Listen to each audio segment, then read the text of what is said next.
Next vocabulary చూద్దాం. ఇక్కడ choose the words with similar meanings, synonyms for the underlined words from the list given below అనేసి ఇచ్చారు. అంటే ఇక్కడ స్పాయిల్, గార్బేజ్, డ్వెల్లింగ్, రెక్లెస్‌లీ అనేసి ఇచ్చారు. యాక్చువల్‌గా ఇక్కడ అండర్‌లైన్స్ ఇవ్వాలి. బట్ ఇక్కడ అండర్‌లైన్స్ అనేటువంటివి పడలేదు. బట్ మనం వీటిలిని చూసుకుంటూ అరేంజ్ చేసేద్దాము. నేను మీకోసం ఆల్రెడీ చేసి పెట్టేసాను. స్పాయిల్ అనే దానికి ఏమొస్తుంది చెప్పండి ఇక్కడ? డ్యామేజ్. గార్బేజ్ అనే దానికి ఏమొస్తుంది? వేస్టేజ్. ఓకే. నెక్స్ట్ డ్వెల్లింగ్ అనే దానికి ఏమొస్తుంది? Residence. Okay. Right. Next recklessly. Recklessly అనే దానికి ఏమొస్తుంది? Carelessly. Okay. Waste or wastage అనమాట. ఇది వేస్ట్ అని కూడా రాసుకోవచ్చు. So, this is the answer for this vocabulary A exercise. Next చూద్దాం. ఇక్కడ బి అని చూడండి. Write the opposites of the underlined words అన్నారు. ఇక్కడ కూడా అండర్‌లైన్ ఇవ్వకపోయినా నంబర్స్ ఇచ్చారు మనకి లక్కీగా. అగ్రీ, కలెక్టెడ్, స్పాయిల్డ్, అన్‌ఫార్చునేట్‌లీ అనేటువంటివి వీటికి మనం ఆపోజిట్ రాయాలన్నమాట. సో, ఫస్ట్ అగ్రీ చూద్దాం. Agree, disagree. Next collected, collected, distributed. Next ఏంటి? స్పాయిల్డ్, స్పాయిల్డ్‌కి unspoiled. Next one unfortunately, unfortunately, fortunately. Next one true, ట్రూకి ఫాల్స్ వస్తుంది. True, false. ఓకేనా? సో, బికి ఆన్సర్స్ ఇవన్నమాట. Next read the following sentences, circle the wrongly spelled words and write the correct spellings అనేసి ఇచ్చారు. అంటే ఏంటంటే ఇక్కడ మనకి కొన్ని సెంటెన్సెస్ ఇచ్చారు కదా! ఒక్కొక్క సెంటెన్స్‌లో ఒక్కొక్క వర్డ్ వచ్చేసి రాంగ్‌గా ఉంటుందన్నమాట స్పెల్లింగ్. దాన్ని మనం సర్కిల్ చేసి తర్వాత దానికి కరెక్ట్ స్పెల్లింగ్ కూడా రాయాలి. ఓకే. ఫస్ట్ దాంట్లో ఏముంది చూడండి. యెస్, గార్బేజ్ అనేది ఫస్ట్ దాంట్లో రాంగ్ వన్ అన్నమాట. సో, సెకండ్ వన్‌లో ఏంటి? కన్ఫెస్ అనేటువంటిది రాంగ్ స్పెల్లింగ్ అన్నమాట. థర్డ్ దాంట్లో ఏంటి? రీసైక్లింగ్ అనేది రాంగ్ వన్. ఫోర్త్ వన్‌లో అన్‌బిలీవబుల్ అనేది రాంగ్. ఫిఫ్త్ వన్‌లో ఏంటి? రబ్బిష్ అనేది రాంగ్. సిక్స్త్ వన్‌లో ఏంటి? టెలివిజన్ అనేది రాంగ్ అన్నమాట. సో, ఇప్పుడు వీటికి కరెక్ట్ స్పెల్లింగ్స్ ఏంటో చూద్దాం. గార్బేజ్ ఏంటి స్పెల్లింగ్? జీఏఆర్‌బీఏజీఈ గార్బేజ్. కన్ఫెస్ అనే దానికి ఏంటి కరెక్ట్ స్పెల్లింగ్? సిఓఎన్ఎఫ్ఈఎస్ఎస్ కన్ఫెస్. రీసైక్లింగ్ అనే దానికి ఏంటి? ఆర్ఈసీవైసీఎల్ఐఎన్జీ రీసైక్లింగ్. అన్‌బిలీవబుల్ అనేటువంటి దానికి ఏంటి? యూఎన్‌బిఈఎల్ఐఈవిఏబిఎల్ఈ unbelievable. Believable, unbelievable. Okay. Next one rubbish అనే దానికి ఏంటి? ఆర్‌యుబీబీఐఎస్‌హెచ్. టెలివిజన్‌కి ఏంటి? టీఈఎల్ఈవిఐఎస్ఐఓఎన్. So, these are the correct spellings for the సర్కిల్డ్ words అన్నమాట. ఓకేనా? రైట్. దీంతో మనకి సి కూడా కంప్లీట్ అయింది. సో, వొకాబులరీ కంప్లీట్ చేసుకున్నాము. ఇప్పుడు గ్రామర్ చూద్దాము. సింపుల్ ఫ్యూచర్ టెన్స్ గురించి ఇచ్చారు. Whenever you want to make simple future tense we use shall or will అన్నమాట. So, I will fetch him. నేను ఫెచ్ అంటే బ్రింగ్ అనేసి. So, I will arrange for it to be collected separately. Shall I go and bring a piece of ice to stop the bleeding. ఇక్కడ మనం గమనిస్తే we use shall and will when we talk about future. మనం future గురించి మాట్లాడాలి అంటే మనం ఏమి use చేస్తాము? షల్ గాని, విల్ గాని యూజ్ చేస్తాము. We commonly use only will in statements. కామన్‌గా మనము విల్ అనేటువంటిదే యూజ్ చేస్తూ ఉంటాము స్టేట్మెంట్స్‌లో. ఓకే. క్వెషన్స్‌లో అట్లాగైతే జనరల్ కొన్నిసార్లు షల్ అనేది యూజ్ చేస్తాము. యాక్చువల్‌గా వీటి రెండిటికి ఎక్కడ ఏది యూజ్ చేయాలనేది కూడా డిఫరెంట్‌గా ఉంటుంది. నార్మల్‌గా యూజ్ చేసేటప్పుడైతే ఒక రకంగా, ఒక డిటర్మినేషన్ పరంగా అయితే మరొక రకంగా ఉంటుంది. ఓకే. మీరు 6థ్ క్లాస్ కాబట్టి ప్రెజెంట్ మీకన్నీ అవసరం లేదులెండి. ఓకే. నార్మల్‌గా వెళ్ళిపోదాం మనం. రైట్. ఫర్ ఎగ్జాంపుల్ చూడండి ఇక్కడ. I will use metal bottle from now. We will clean our house next Sunday. They will buy steel glasses. అన్నిటికి విల్ యూజ్ చేసేసేయొచ్చు. కామన్‌గా విల్ యూజ్ చేసేసేయొచ్చు. There is no problem. However shall is used in the question related to offer suggestions. So, ఏదన్నా offers కానీ, suggestions కానీ మనం చేసేటప్పుడు questions make చేస్తాం కదా! అప్పుడు జనరల్‌గా మనం షల్ అనేది యూజ్ చేస్తాం. ఇలాగ shall I go and bring, shall I have a cup of coffee, shall I bring you a cup of coffee ఇట్లాగనమాట. ఓకేనా? సో, ఇప్పుడు ఎగ్జాంపుల్ చూద్దాం చూడండి. Shall I carry your bag, shall we play cricket ఇలాగా మనం examples చేయొచ్చు. Now read the following activities that Jhansi will do tomorrow. So, Jhansi రేపు ఏం చేస్తుంది అనేటువంటి వాటి గురించినటువంటి సెంటెన్సెస్ అనమాట ఇవి. Jhansi will wake up at 5 AM tomorrow. Jhansi will eat breakfast at 8 AM. Jhansi will go to school at 9 AM. Jhansi will take her lunch at 1 PM. Jhansi will complete her classes at 4 PM. ఇట్లాగా అన్నీ కూడా టుమారో రేపు ఏం జరగబోతుంది అనేటువంటి దాని గురించి అన్నిటికి కూడా విల్ యూజ్ చేసుకుంటూ చెప్పాము కాబట్టి ఇదంతా కూడా ఫ్యూచర్ యాక్షన్స్‌ని రిప్రజెంట్ చేస్తాయన్నమాట. Okay. Now you can speak about your activities that you will do tomorrow and write them. You can use the hints below. ఇప్పుడు మీరేం చేయాలంటే మీరు రేపు ఏం చేయబోతున్నారు అనేటువంటిది ఇక్కడున్నటువంటి హింట్స్‌ని ఉపయోగించి ఇక్కడ మీరు రాయాలన్నమాట. ఓకేనా? రాస్తారా మీరు? యెస్. మీరు రాయండి. ఇక్కడ నేను కొంచెం మీకు ఈజీగా ఉండేదానికి కొన్నిటిని నేను కూడా రాస్తాను. ఓకే. డ్రింక్ వాటర్ అన్నారు. సో, ఇక్కడ ఒకటి ఎగ్జాంపుల్ ఇచ్చారు చూడండి వేకప్ అనేసి. I will wake up at 5 AM tomorrow. అలాగే నెక్స్ట్ డ్రింక్ వాటర్ అంటే I will drink water at 6 AM tomorrow. అంతే కదా! I will drink water at 6 AM tomorrow.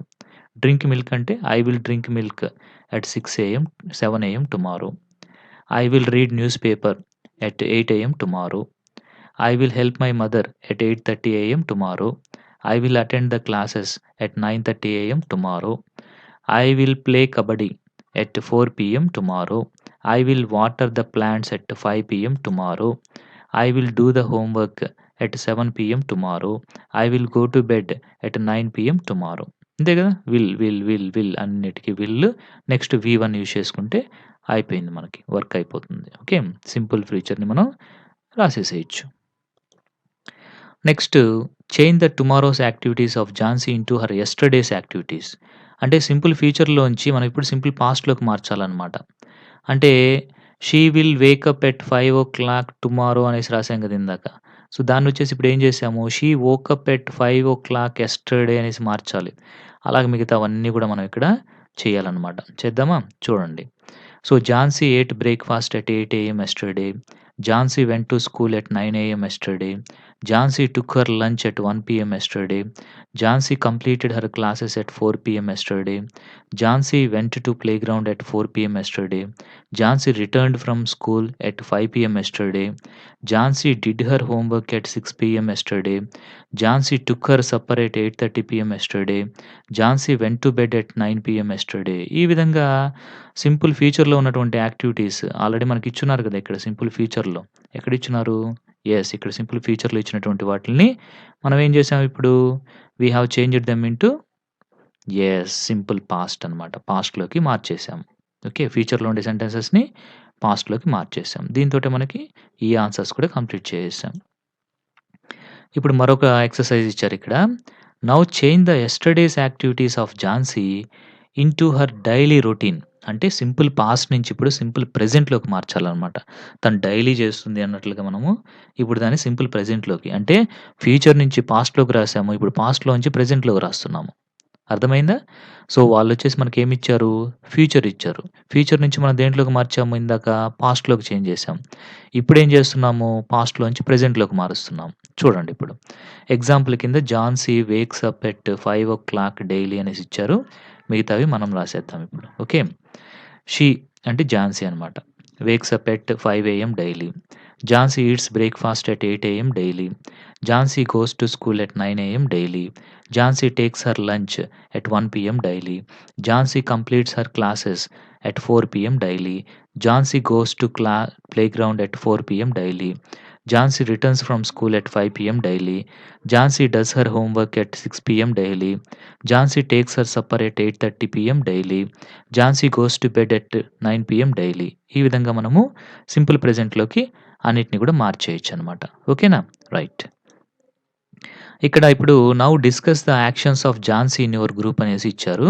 ఇక్కడ లాంగ్వేజ్ గేమ్ కింద ఆనియన్ రింగ్స్ అంటే ఇది మీరు డిస్కస్ చేయాలనమాట. ఏమేం చేసింది అనేసి మీరు మీ ఫ్రెండ్స్ తోటి డిస్కస్ చేసుకోండి. ఇక్కడ ఒక లాంగ్వేజ్ గేమ్ ఇచ్చారు. ఆనియన్ రింగ్స్ అనేది. All the students in the class stand face to face. ఇలా ఫేస్ టు ఫేస్ జతలుగా ఉండాలి. తర్వాత ఇంటూ 2 సర్కిల్స్ ఓకే. 2 సర్కిల్స్‌గా ఏం చేయాలంటే మీరు ఉండాలనమాట. Outer circle students put questions to inner circle students.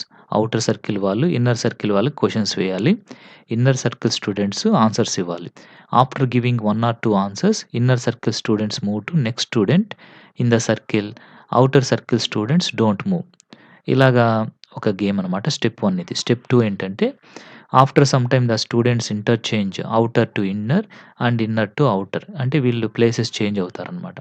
The same process continues again. The students who gave answers in step 1 will ask questions in step 2. అంటే ఒకసారి వాళ్ళు step 1లో questions వేసిన వాళ్ళు step 2లో ఏమవుతారు అంటే ఆన్సర్స్ ఇస్తారనమాట.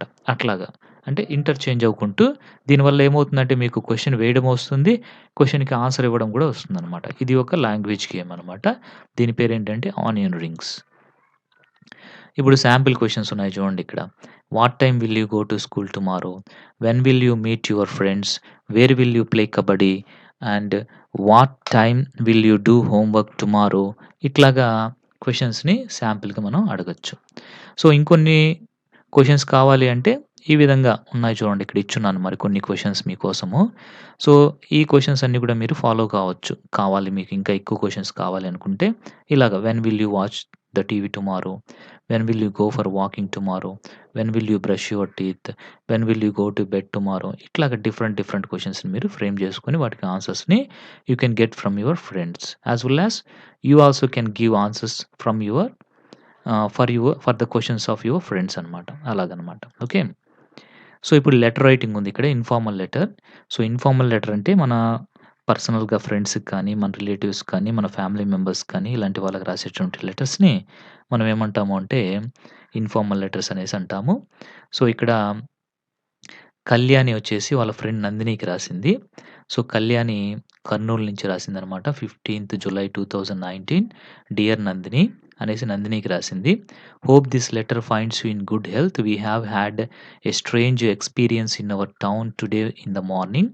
All our streets were filled with litter. We faced so many problems with that. I got injured my leg on a broken glass. Okay. So, Kalyani ఉంది కదా! కళ్యాణి ఎవరికైతే దెబ్బ తగిలిందో ఆ కళ్యాణి నందినికి రాసిందనమాట. తన ఫ్రెండ్‌కి తనకేం జరిగింది అనేసి ఒక లెటర్.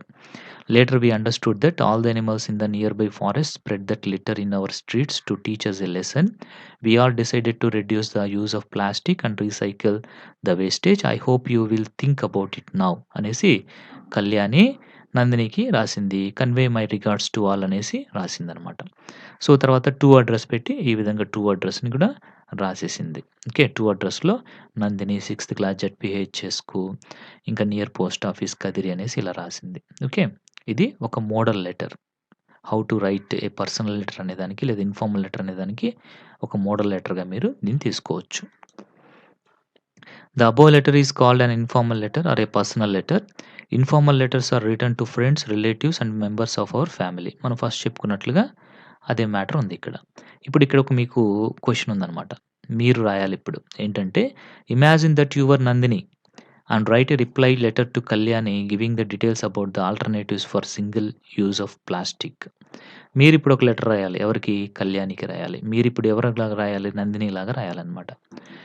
ఓకే. రాద్దామా? యెస్. నేను మీకోసం ఒక లెటర్ ఇక్కడ ప్రిపేర్ చేశాను. మీరు యాజ్ ఇట్ ఈస్‌గా రాయాల్సిన అవసరం లేదు. So, you can write in your own way. But this is just a model letter for you. Okay. So, Kadiri నుంచి ఇప్పుడు ఎవరు రాస్తున్నారు? నందిని రాస్తుంది. ఎవరికి రాస్తుంది? కళ్యాణికి. So, dear Kalyani, I received your letter and the content noted the contents. I felt strange when I read about your experience. I think that the animals made a clever task and taught us a great lesson. In our school, our science teachers are trying to find some alternatives for single use of plastic. For many years, we have been using plastic for many purposes. We cannot find a place without plastic. To reduce the use of single use plastics, we can use some alternatives. So we can replace single use cups, kitchen storage, lunch boxes and more with the stainless steel. We can use recyclable glass to store jam, honey, pickles, nut, butters, etc. We can use paper bags or cloth bags instead of the plastic bags. Wooden things can replace plastic in household items like cleaning brushes, kitchen utensils and cutting boards. Cardboard can be used for packing. So, if we do not find alternatives for single use plastic, our environment will be spoiled. So, we should take care of it. Convey my regards to your parents and best wishes to your friends. Yours lovingly, Nandini. And to address was given here. So, ఈ విధంగా మనము మంచిగా ఒక 3 పారాగ్రాఫ్స్‌ను body of the letter ఉండేలాగా, ఇంకా ఎక్కడెక్కడ ఏమేమి రావాలో అన్నీ కూడా కరెక్ట్‌గా అరేంజ్ చేసుకుంటూ, ఈ విధంగా మనము ఒక మంచి లెటర్‌ని రాయొచ్చనమాట. ఈ విధంగా రాస్తే మీకు మంచిగా మార్క్స్ కూడా వస్తాయి. I think you know how to write the informal letter. ఓకేనా? ఈ విధంగా రాయాలి. This is the answer for our before question. ఇక్కడ ఒక గ్రూప్ డిస్కషన్ అని ఇచ్చారు. Work in groups of 3 or 4 chosen an item discuss its importance and different ways of saving and conserving అనేసి ఇచ్చారు. ఎలక్ట్రిసిటీ, వాటర్, పేపర్, ట్రీస్ అనేసి కూడా ఇక్కడ ఇవ్వడం జరిగింది. For example, paper is one of the most useful things in our lives. Before paper was invented, people had to write on the barks of trees and sometimes cloth. Now we use paper for many different purposes. It has many uses.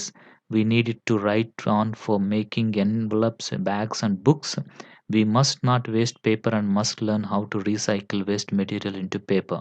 It may be good idea to make sure paper is not wasted and use recycled paper whenever we can. So ఈ విధంగా మనకి paper గురించి మనం ఒక group discussion లాగా మనం మాట్లాడొచ్చనమాట. ఓకేనా?